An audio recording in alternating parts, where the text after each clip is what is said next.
Video की शुरुआत में बताया जाता है कि एक दिन आसमान में अचानक से एक पोर्टल खुलता है, जिससे दूसरे वर्ल्ड के डेमन और मॉन्स्टर हमारे वर्ल्ड में आकर तबाही मचाने लगते हैं। ह्यूमंस के पास वो पावर नहीं थी जिससे वो पोर्टल को सील कर पाते। मॉन्स्टर बहुत क्रूर और खून के प्यासे थे। मिलिट्री भी उनके सामने पावरलेस थी। वर्ल्ड पूरी तरह से खतरे में था। तभी कुछ ह्यूमन सुपरनैचुरल पावर के साथ अवेकन होते हैं। उनके पास इनक्रेडिबल पावर होता है, जिन्हें हीरो कहा जाने लगा। ये हीरो ह्यूमैनिटी के लास्ट होप थे। प्रेजेंट सीन में एक सिटी में मॉन्स्टर अटैक कर रहे होते हैं। लोग डरते हुए भाग रहे होते हैं। एक माँ और बच्चा डरे हुए होते हैं क्योंकि उनके सामने एक मॉन्स्टर खड़ा होता है। बच्चा बोलता है, मदर, मुझे बहुत डर लग रहा है। तभी मेन कैरेक्टर एमसी एंट्री करता है और कहता है, तुम यहाँ से भाग जाओ, मैं इसे ब्लॉक करता हूँ। मॉन्स्टर एमसी पर अटैक करता है। एमसी एक अटैक को ब्लॉक कर लेता है, लेकिन दूसरे अटैक में पीछे गिर जाता और इंजर्ड हो जाता है। मॉन्स्टर बड़ा सा मुंह खोलकर उसे खाने आता है। तभी एक हीरो उसके स्वॉर्ड से मॉन्स्टर का सिर काट देता है। हीरोज की टीम मॉन्स्टर्स को मारना शुरू कर देती है। टीम के एक मेंबर फायर पावर का यूज करके सभी मॉन्स्टर को जलाकर राख कर देता है। लोग हीरोज के नाम के नारे लगाने लगते हैं। बच्चा बोलता है, कैप्टन आर बहुत ऑसम है, मैं भी बड़ा होकर उनके जैसा बनना चाहता हूं। हीरोज की टीम का परिचय: हंसायू, leader, top tier lightning power. लू बेलियन, vice captain, immense strength power. Lithium, fire power, temper हमेशा हाई। एमसी सोचता है कि क्या उसे भी इनका पावर मिलेगा। हादसे में घायल लोगों को एम्बुलेंस ले जाती है। डॉक्टर भाईयान बताती है कि विंग मॉन्स्टर का बॉडी हाईली टॉक्सिक था, लेकिन उसके पास एंटीडोट है। एमसी थैंक यू बोलता है। हीरोज आते हैं और एमसी को फटकारते हैं कि उसने बिना पावर के शो अप किया। चैनलियम पूछता है कि एमसी का पिता ट्रेडर था क्या।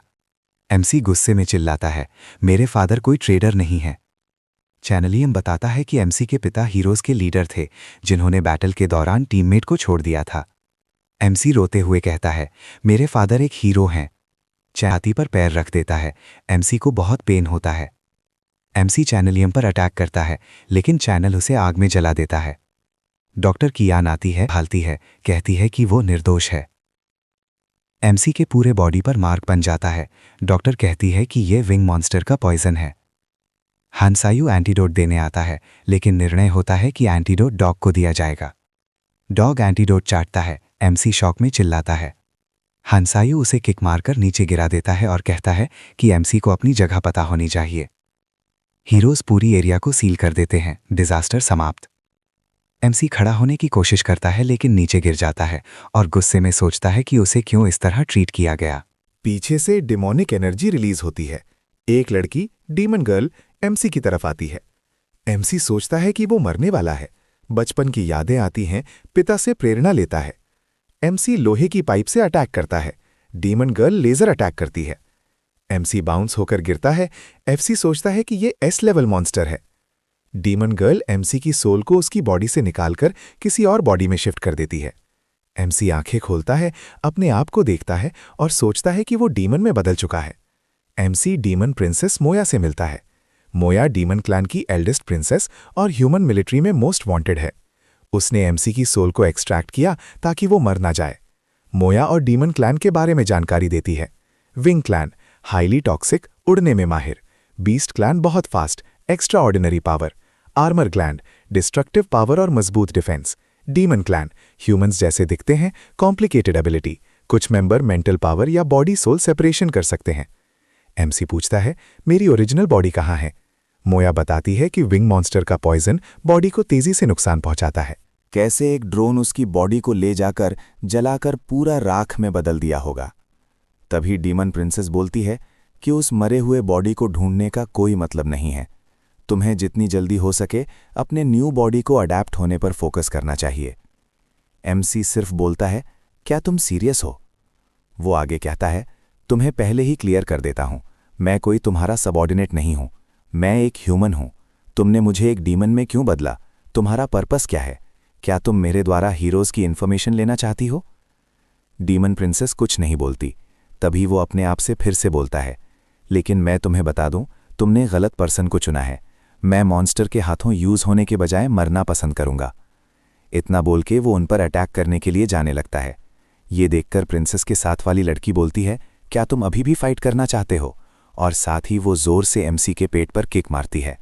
वो बोल रही होती है, तुम बहुत ज़्यादा वीक हो, तुम बहुत ज़्यादा कमज़ोर हो, तुम्हारे जैसा एक कमज़ोर ह्यूमन डीमन बनने के लायक नहीं है, इससे इस बॉडी का ही इंसल्ट हो रहा है। ये सब सुनकर एमसी बहुत ज्यादा गुस्सा हो जाता है और बोलता है, तुम होती ही कौन हो मुझे कमजोर बोलने वाली। साथ ही वो अपने हाथ में पावर गैदर करके जोर से अपना पंच उस लड़की को मारता है, जिससे वो लड़की उड़ते हुए जाकर दीवार से टकराती है। ये देखकर वो लड़की और डीमन प्रिंसेस दोनों शॉक हो जाते हैं। एमसी भी अपने हाथ में पावर को देखकर शॉक हो चुका होता है। वो सोचता है, इतनी पावर मेरे पास कैसे आई? तुम्हारे पास कोई भी टैलेंट नहीं है, फिर भी तुम इतनी बड़ी बड़ी बातें कर रहे हो। तुम्हारी हिम्मत कैसे हुई अपने मुंह को खोलने की? वहीं वो लड़की ये देखकर अपने मन में सोचती है, ये तो डिमोनिक पावर है। दूसरी ओर डीमन प्रिंसेस सोच रही होती है कि डीमन क्लैन की पावर पूरी तरह से इसकी सोल के साथ मर्ज हो चुका है। आखिरकार एक लोली वुमन ऐसा कैसे कर सकती है? एमसी अपने पावर को देखकर बोल रहा होता है, एक अजीब सी पावर मेरे पूरे बॉडी में डूब रही है। मैंने इससे पहले ऐसा कभी फील नहीं किया है। आखिरकार ये किस तरह की पावर है? तभी डीमन प्रिंसेस तेजी से एमसी के पास जाकर उसे पकड़ के बिस्तर पर फेंक देती है और उसके ऊपर बैठकर ब्लश करने लगती है। वो एमसी का गला पकड़ लेती है।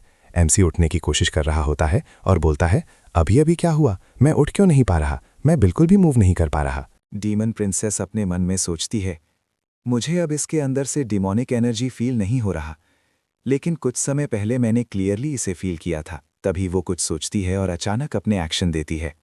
एमसी ब्लश करते हुए बोलता है, अरे तुम ये क्या कर रही हो? तभी प्रिंसेस एक ब्लैंकेट लेकर दोनों को ढक देती है। वहीं दरवाजे के बाहर एक बेल जैसी चीज धीरे धीरे बढ़ती हुई दरवाजे के पार जाकर उनके कमरे में झांकने लगती है। उसे प्रिंसेस की साथ वाली लड़की पकड़ लेती है और बाहर की तरफ खींचकर टुकड़े टुकड़े में काट देती है। एमसी और डीमन प्रिंसेस एक दूसरे को देखकर ब्लश कर रहे होते हैं। एमसी सोचता है, वाओ, ये तो गॉर्जियस है।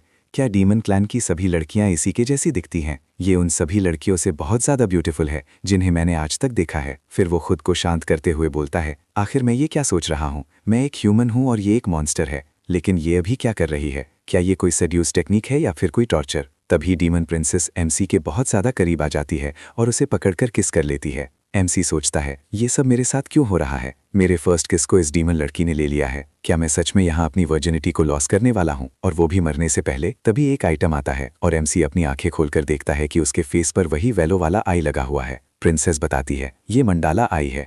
इस क्रीचर का यूज ट्रैकिंग और स्पाई के लिए किया जाता है। एमसी बोलता है, क्या इसका मतलब है कि हमारे पर कोई नजर रख रहा था? प्रिंसेस के साथ वाली लड़की बोलती है, हालांकि इसमें से कुछ मंडलाई बचकर भाग चुकी हैं। मैं थोड़ी लेट हो गई। देख के लगता है कोई ये जानने के लिए इंतजार नहीं कर पा रहा कि सूरा जिंदा है या नहीं। प्रिंसेस बोलती है, सूरा इस बॉडी का ओनर था और वो मेरा फियांसे था। आज हमारा वेडिंग डे था, लेकिन वो अचानक गायब हो गया। जब मैंने उसे ढूंढा तो ये पहले ही मर चुका था। मुझे ये भी नहीं पता कि वो वहाँ कैसे पहुँचा और किसने मारा, लेकिन उसके शरीर पे जो घाव थे वो किसी ह्यूमन द्वारा नहीं दिए गए थे। एमसी सोचता है, क्या इसे कोई ह्यूमन ने नहीं मारा? इसका मतलब इसे किसी मॉन्स्टर ने मारा था। तो क्या यहाँ तक कि मॉन्स्टर भी एक दूसरे से फाइट करते हैं? प्रिंसेस बोलती है, डीमन क्लैन में रॉयल्टी को कोई भी नहीं मानता। यहाँ के और पावर के सामने ही लोग झुकते हैं। जिस समय कोई वीक, दूसरा कोई उसको रिप्लेस कर देता है। सूरा डीमन क्लैन का सबसे स्ट्रॉन्गेस्ट बॉडी था, लेकिन क्योंकि अब वो मर चुका है, अगला टारगेट अब मैं बन चुकी हूँ। इसीलिए उसकी डेथ को छुपाने के लिए हमें किसी और की सोल को इसकी बॉडी में फ्यूज़ करने की ज़रूरत थी। एमसी समझता है कि इसीलिए उसे यहाँ लाया गया। प्रिंसेस बोलती है, हाँ, तुम्हारा प्लान मेरे द्वारा मिलिट्री को ब्लैकमेल करने का नहीं है। एमसी शॉक हो जाता है। प्रिंसेस की साथ वाली लड़की बोलती है, तुम बस एक लोली सोल्जर हो, वहाँ और कोई सर्वाइवर नहीं था, इसीलिए प्रिंसेस के पास तुम्हें लाने के अलावा दूसरा कोई चॉइस नहीं था। एमसी गुस्सा आने लगता है। डीमन प्रिंसेस बोलती है, तुम चुनो, क्या तुम हमारे साथ कोऑपरेट करोगे या फिर वापस से मरना चाहोगे? वो एमसी को एक टेप देती है। एमसी बोलता है, ये क्या है? टेप में ह्यूमन मिलिट्री के अवार्ड फंक्शन का लाइव शो चल रहा होता है। स्टेज पर खड़े हीरो को अवार्ड दिया जा रहा है। कैप्टन हसायू को फर्स्ट क्लास का मेडल दिया जाता है। उन्होंने अपनी लीडरशिप और कॉम्बैट में काफ़ी मॉन्स्टर्स को मारा और लोगों को सुरक्षित घर पहुंचाया। हसायू स्टेज पर आते हैं। जनरल हंसायू उन्हें बैच देते हैं और सल्यूट करते हैं। वहाँ मौजूद लोग बोल रहे होते हैं, कैप्टन हसायू तो अमेजिंग हैं। माँ और बच्चा गुलदस्ता लेकर आते हैं। बच्चा बोलता है, सर आपका थैंक यू मेरी मदर और मुझे बचाने के लिए। क्या आप मुझे फ़ाइट करना सिखा सकते हैं? मैं भी आपके साथ मॉन्स्टर से फ़ाइट करना चाहता हूँ। मैं भी आपकी तरह हीरो बनना चाहता हूँ। लीव एलियन बोलता है, जब तुम्हें डर्ट हो जाएगा तब मॉन्स्टर से फाइट करना। बच्चा बोलता है, मैं कोई छोटा नहीं हूँ, मैं सुपर स्ट्रांग हूँ। हसायू बच्चे को गोद में उठाकर बोलता है, हीरोज़ पर भरोसा करने के लिए हम आप सभी को अप्रिशिएट करते हैं। मॉन्स्टर्स को मारना और लोगों को प्रोटेक्ट करना हमारी ड्यूटी है। हम इसे अपना प्राइड समझते हैं और चाहते हैं कि और भी यंग लोग हीरोज़ को फॉलो करें। लेकिन अगर तुम हमें ज्वाइन करते हो तो ये बात पहले से याद रखना कि तुम किसी भी पल मर सकते हो। वॉर के समय हम वेपन और शील्ड की तरह काम करते हैं और हम लोगों का लास्ट लाइन डिफेंस है। जो भी एनिमी के सामने मरने से डरेगा और लोगों को अबैंडन करके फाइट नहीं करेगा, वो मर्डरर के जैसे ही माने जाते हैं। धोखेबाजों को बिल्कुल भी माफ़ नहीं किया जाएगा। ये सुनकर उन्हें सीधे मार डालना चाहिए। और तभी एमसी स्क्रीन पर कुछ देखकर बहुत ज़्यादा शॉक हो जाता है। वो टैब पर अपने खुद का फ़ोटो देखता है। उसको वांटेड लिस्ट में डाल दिया गया होता है। इसके ऊपर निंजा होता है कि ये अभी धोखेबाज है। और ये सब देखने के बाद एमसी को बहुत ज़्यादा गुस्सा आता है। तभी प्रिंसेस बोलती है, क्या तुम अभी भी हमारे साथ कोऑपरेट नहीं करना चाहते? ह्यूमन वर्ल्ड में तो तुम्हारे नाम पर ट्रेटर का डब्बा लग चुका है। क्या तुम इसी नाम से मरना चाहोगे या फिर हमारे साथ कोऑपरेट करना चाहोगे? एमसी बोलता है, क्या कौन ही होगा जो इस तरह के एंडिंग को चूज़ करेगा? इन सभी झूठों लोगों के गैलरी और प्राइस के लालच के लिए मेरी फैमिली को सफ़र करना पड़ा। ये कैसे फेयर हो सकता है? मैं इस तरह से नहीं मर सकता। मैं ज़िंदा रहूँगा और मैं एक दिन इन सभी मास्टरों के थ्रूफिस को सबके सामने लाऊंगा। मैं एक दिन इन सभी की कमीनों से बदला ज़रूर लूँगा। हसायू, तुमने जो कुछ भी मेरे साथ किया है, मैं उसका 10 टाइम्स ज़्यादा तुमसे पे करवाऊंगा। साथ ही वो गुस्से के मारे टेप को नीचे पटक के तोड़ देता है, जिसके बाद वो दोनों चलते हुए एक जगह पर आ जाते हैं जहाँ पर एक बड़ा सा ड्रैगन सोया होता है। उसे देखकर अपने एमसी बोलता है, क्या डीमन क्लैन के लोग इसके ऊपर राइड करते हैं? अपने एमसी जैसे उसकी तरफ हाथ बढ़ाता है, वो ड्रैगन अपनी आंखें खोल के उसकी ओर देखता है और ज़ोर से एक दहाड़ मारता है, जिससे अपने एमसी डर के पीछे हट जाता है और डीमन प्रिंसेस एमसी के सामने आके खड़ी हो जाती है। तभी डीमन प्रिंसेस अपने पास से किसी एनर्जी को निकाल के उसे सुंघाती है, जिससे वो ड्रैगन शांत हो जाता है और फिर एमसी को बताती है, ये सूरा का पेट बीस्ट है जिसके ऊपर वो राइड करता था। भले ही तुम्हारी बॉडी सूरा की है, लेकिन तुम्हारे अंदर जो सोल है वो एक ह्यूमन की है और इस ड्रैगन ने इस चीज़ को सेंस कर लिया है, इसलिए ये इतना स्ट्रांगली एक्ट कर रहा है। साथ ही वो उसे एक अंगूठी देते हुए बोलती है, अगर तुम इस अंगूठी को पहन लेते हो तो ये तुम्हारे ह्यूमन सेंट को कवर कर देगा। साथ ही प्रिंसेस की वो गार्ड बहुत सारे एमसी को किताबें देते हुए बोलती है, ये सभी सूरा से रिलेटेड डेटा है, इसे तुम्हें डीमन पैलेस में पहुंचने से पहले मेमोराइज करना है। वो जितना भी कागज़ होता है वो सभी उसको दे देती है। ये देखकर अपने एमसी चिल्लाते हुए बोलता है, क्या इतना सारा? मुझे इन सभी को मेमोराइज करने में 1 हफ्ते से ज़्यादा दिन का समय लग जाएगा। वो बोलती है, मुझे कोई परवाह नहीं है। तभी डीगन प्रिंसेस बोलती है, कोई बात नहीं, अगर तुम इसे मेमोराइज नहीं करना चाहते तो मत करो, लेकिन अगर तुमने एक भी मिस्टेक किया तो मैं तुम्हें वहीं पर मार डालूंगी। ये सुन के एमसी की फट जाती है। नेक्स्ट सीन में हम देखते हैं वो तीनों ड्रैगन पे बैठकर डीमन कास्टल की तरफ जा रहे होते हैं। अपने एमसी नीचे के नज़ारे को देखते हुए बोलते हैं, क्या ये पोर्टल के अंदर की दुनिया है? वहीं हम नीचे की तरफ देखते हैं जहां पर बहुत सारे डीमन होते हैं और ये भी बिल्कुल ह्यूमंस की तरह ही रह रहे होते हैं। इनके यहाँ भी बड़ी बड़ी सिटी ही होती है और ये सभी भी इंसानों की तरह खुशी से आराम से मिलजुल कर रह रहे होते हैं, जिन्हें देख अपने मन में सोच रहा होता है, मुझे हमेशा ऐसा लगता था मॉन्स्टर केवल जंगली बीस्ट के अलावा और कुछ नहीं है, लेकिन मैंने कभी इमेजिन भी नहीं किया था कि ये इतने अच्छे से रहते हैं यहाँ पर। तभी डीमन प्रिंसेस एमसी से बोलती है, हमारा वर्ल्ड तुम्हारे वर्ल्ड से ज़्यादा डिफरेंट नहीं है, तुम यहाँ पर आराम से फिट हो जाओगे। अपना एमसी से बोलता है, क्या ज़्यादा अलग नहीं है? लेकिन मुझे तो ऐसा नहीं लगता। हम मॉरल और लोगों के साथ रहते हैं। हमारे यहाँ लोग एक दूसरे की मदद करके शांति से अपना जीवन बिताते हैं, लेकिन तुम लोग केवल मारना और लूटना जानते हो। तुम्हारे पास जितना भी सामान है उनमें से ज़्यादातर ह्यूमन वर्ल्ड से लूटा गया है। क्या मैं सही नहीं हूँ? प्रिंसेस की गार्ड बोलती है, ये हमारा राइटफुल स्पॉइल है। जो वॉर में जीतेगा वो जो चाहे वो ले सकता है। तुम ह्यूमन हमसे हार जाते हो क्योंकि तुम लोग वीक हो। अगर तब हैं तो तुम हमसे जीतकर इनको वापस ले जा सकते हो। अपना एमसी से बोलता है, ये तो बस एक बहाना है। ये सब सुनकर डीमन प्रिंसेस भी कुछ नहीं बोल पाती। तभी वो कुछ सामने देखकर हैरान हो जाती है। वहीं सामने बहुत सारे बग मॉन्स्टर होते हैं जो कि इनकी तरफ अटैक करने के लिए भर रहे होते हैं, जिन्हें देख अपना एमसी बहुत ज़्यादा डर जाता है। पर डीमन प्रिंसेस बासक ने एक ही अटैक से उन सभी को ख़त्म कर देती है। अपना एमसी से बोलता है, आखिरकार ये किस तरह के बग हैं और ये इतने सारे यहाँ पर क्या कर रहे हैं? डीमन प्रिंसेस बताती है, ये हॉर्सफ्लाई हैं, ये अभ्यास के अंदर पैदा होते हैं। अगर इन्होंने तुम्हें एक बार बाइट कर दिया तो इसका दर्द 4 दिनों तक रहता है। इसी के साथ वो ड्रैगन से बोलती है, थोड़ा नीचे की तरफ चलो। जिसके बाद वो ड्रैगन भी रोर मार के थोड़ा नीचे आ जाता है और वो जैसे ही थोड़ा नीचे आते हैं एमसी को बहुत गंदी स्मेल आने लगती है। डीमन प्रिंसेस बोलती है, ये मियाज़मा है। वहीं नीचे एक पर्पल कलर का समुद्र होता है जिसके अंदर से ये स्मेल आ रहा होता है। वहीं उसके अंदर बड़े बड़े मॉन्स्टर होते हैं जो कि एक दूसरे को मारकर खा रहे होते हैं। अपना एमसी से बोलता है, ये तो। तभी डीमन प्रिंसेस बोलती है, ये ऑब्वियस है, तुम इसे ह्यूमन के ओशन जैसा समझ सकते हो। मुझे नहीं पता कि तुम किस लोग के बारे में बात कर रहे थे, लेकिन हमारे यहाँ पर खुद का सर्वाइवल रूल है, जो स्ट्रांग होगा वो वीक को खा जाएगा। अब इसका वाटर बहुत ज़्यादा पॉइजनस और मियाज़मा से इम्यून है, जो कि हवा और ज़मीन को पॉइजन करता है। यहाँ पर जो भी वीक मॉन्स्टर है वो यहाँ पर जिंदा हम रहना तो खेती नहीं कर सकते क्योंकि हमारे पास पर्याप्त रिसोर्स नहीं है, इसीलिए हम सरवाइव करने के लिए दूसरों से छीनते हैं। केवल ताकतवर ही जिंदा रहना डिजर्व करता है और वीक मरना, और डीमन क्लैन केवल इसी रूल को मानता है। अपने आप से सोचता है, एक बार मिलिट्री ने कुछ ट्रूप्स को मॉन्स्टर वर्ल्ड में भेजा था, लेकिन जिन जिन लोगों ने एक पोर्टल को क्रॉस किया था वो सभी के सभी पॉइजन की वजह से मारे गए, जिसके बाद जितने भी अटेम्प्ट किए गए उन सब का एंड इसी तरह से हुआ। तो क्या इसका रीजन यही था? जिसके बाद एमसी प्रिंसेस की तरफ देखते हुए अपने मन में सोचता है, अगर मैं अभी चाहूं तो यहाँ से एस्केप कर सकता हूँ। मेरे पास केवल अभी एक चांस है। नहीं, अभी ये बहुत ज्यादा रिस्की है। अभी मेरे पास कुछ ज्यादा इन्फॉर्मेशन नहीं है। अगर मैं वापस चला भी जाता हूँ तो वहां पर मेरे ऊपर कोई भी भरोसा नहीं करेगा, यहाँ तक कि हंसा भी मुझे देखते ही मार डालेगा। तभी डीमन प्रिंसेस बोलती है, तुम क्या सोच रहे हो? अपने आप से बोलता है, मैं बस ऐसे कुछ सोच रहा था। डीमन प्रिंसेस बोलती है, हम आपके सेंटर में पहुंचने ही वाले हैं, तुम जल्दी से टाइट से इसे पकड़ लो। जिसके बाद वो ड्रैगन बहुत ज्यादा स्पीड में उड़ने लग जाता है। हवा के प्रेशर की वजह से एमसी की हालत खराब हो गई होती है, वो तो रोने ही लग जाता है। तभी उसे डीमन पैलेस भी दिखाई देने लगता है। इसी के साथ वो ड्रैगन जोर से जमीन पर लैंड करता है और अपना एमसी सीधे मुंह के बल जमीन पर गिरता है और फिर जोर जोर से उल्टियां करने लग जाता है। तभी उसके सामने डीमन प्रिंसेस आ जाती है और अपना एमसी उसे अपनी ग्रैंड मदर समझ रहा होता है और उससे बोल रहा होता है, ग्रैंड मदर, क्या आप मुझे लेने आई हो? ये देखकर डीमन प्रिंस जोर से एमसी को एक स्लैप मारती है, जिससे एमसी घसीटते हुए पीछे जाके गिरता है और बोलता है, मुझे बहुत दर्द हो रहा है। इसी के साथ वो अपना सर उठा के सामने देखता है तो वहां पर बहुत बड़ा गेट होता है, जिसे देख वो अपने मन में बोलता है, क्या यही डीमन पैलेस है? वहीं साइड में 3 और भी ड्रैगन होते हैं, जिन्हें देखकर डीमन प्रिंसेस बोलती है, देख के लगता है बाकी के डीमन जनरल भी आ चुके हैं। इसी के साथ प्रिंसेस की गार्ड बोलती है, इन तीनों डीमन जनरल की स्ट्रॉन्ग एम्बिशन है और ये तीनों भी बहुत ज्यादा पावरफुल हैं, जो कि प्रिंसेस को थ्रोन के लिए चैलेंज कर सकते हैं। और शायद से इनमें से ही एक बंदा है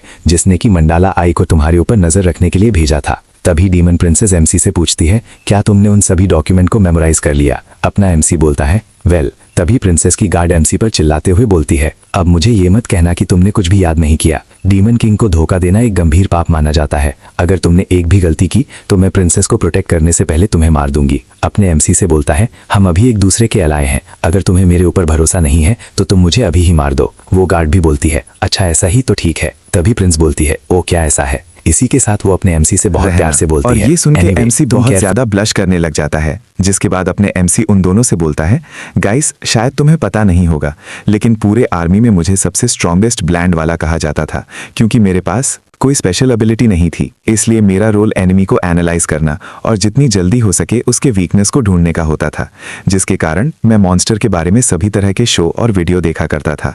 यहाँ तक कि हकते समय, खाते समय, पीते समय सब टाइम ही मॉन्स्टरों के बारे में जानकारी इकट्ठा करता रहता था। और अब तो मेरे लिए ये सब बच्चों का खेल हो चुका है। मैंने ऑलरेडी डीमन क्लान के सभी इन्फॉर्मेशन को मेमोराइज कर लिया है, इसलिए तुम मुझ पर भरोसा कर सकते हो। जिसके बाद एमसी जैसे ही दरवाजे को खोलता है, वहां पर बहुत सारे डीमन होते हैं जो कि अपने एमसी को घूरने लगते हैं, जिसको देखकर अपने एमसी भी घबराने लग जाता है। तभी पीछे से प्रिंसेस उसे कहती है, चलो चलें। इसके बाद वो 3 अंदर की ओर जाने लग जाते हैं। उन्हें देख वहां पर खड़े बंदे बोल रहे होते हैं, तो क्या यही गॉड ऑफ डेथ सूरा है? भले ये देखने में नॉर्मल लग रहा हो, लेकिन ये बहुत ज्यादा डेंजरस है। एक बंदा बोल रहा होता है, अगर मैं इसे हरा देता हूं तो प्रिंसेस मेरी हो जाएगी। तभी एक बंदा तेजी से एमसी की तरफ अटैक करने के लिए आने लग जाता है, जिसे देख प्रिंसेस की गार्ड उसे रोकने की कोशिश करती है, लेकिन वो बंदा बहुत इजीली उसे मार के दूर कर देता है और वापस से एमसी पर अटैक करने के लिए जाने लग जाता है, जो देखकर प्रिंसेस अपने चाबुक को निकाल के उसके ऊपर अटैक करती है, जिसे वो इजीली डॉज कर लेता है। लेकिन प्रिंसेस वापस से 2-3 बार अटैक करती है, जिससे उसे रोकने में थोड़ा मुश्किल होता है और वो पीछे की तरफ हट जाता है। प्रिंसेस बोलती है, मारन तुम क्या करने की कोशिश कर रहे हो? मारन बोलता है, क्या तुमने किसी को यहाँ पर लाने में देर नहीं कर दिया है, जिस कारण बैठे बैठे मेरे पीठ में दर्द हो गया था, इसलिए मैं इसको स्ट्रेचिंग कर रहा था। वहीं एक और डीमन डीमन गर्ल होती है जो कि बोल रही होती है, मैं समझ सकती हूँ कि तुम्हारी नई नई शादी हुई है, तुम इन सब चीज़ों में बहुत ज़्यादा बिजी होगे। और इस लड़की का नाम मामी होता है। तभी एक और बंदा बोलता है, इसका नाम मारी होता है। ये बोलता है, यहाँ पर एक रूमर फैला है कि सूरा कहाँ पर गया किसी को भी नहीं पता, लेकिन क्या तुमने इसे ढूंढ लिया? अपनी शादी जैसे इंपॉर्टेंट दिन पर सूरा एकदम से गायब हो गया, पता नहीं ये सब क्या चल रहा है। मामी बोलती है, बताओ प्रिंसेस इतनी ज़्यादा गॉर्जियस है, फिर भी तुमने ऐसा करने की कोशिश की। अगर ये मेरे साथ हुआ होता तो मैं तुझे टुकड़ों में काट देती। मारन बोलता है, क्या सूरा ने अपने फियांसे को अबैंडन कर दिया? प्रिंसेस अपने ये मन सब में सुनने सोच के रही होती है। सूरा के गायब होने की इंफॉर्मेशन पहले ही सभी जगह फैल चुकी है।